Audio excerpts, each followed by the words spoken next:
I believe there were two cases in Puerto Rico. I think the one you're talking about was brought up by a number of municipalities in Puerto Rico using RICO.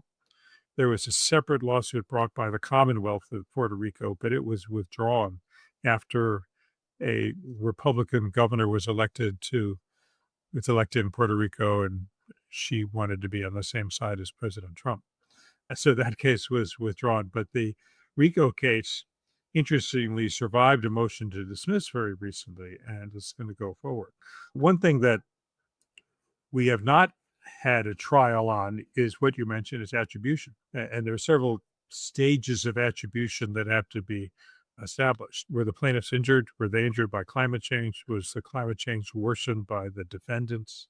All these things. And we really haven't had trials on those yet. But I'm sure that there's a greatly improving science of climate attribution, but it's going to be vigorously fought by the oil companies. Of course, but they may be hoisted by their own petard in that they had their own scientists review this back in the late 70s, early 80s at Exxon and showed that the climate change was real and that the CO2 levels would rise to 430 parts per million and it would have devastating consequences. They're going to be hard pressed to say that this wasn't caused by their conduct. The oil companies have moved beyond climate denial. They're no longer in these litigations saying that climate change isn't happening or that it's not caused largely by the combustion of fossil fuels.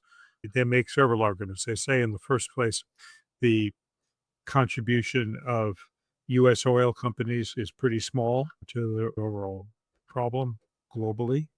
They're saying the oil companies themselves are not the one who directly emitted. The oil companies don't burn most of the oil. They sell it to motorists who drive their cars.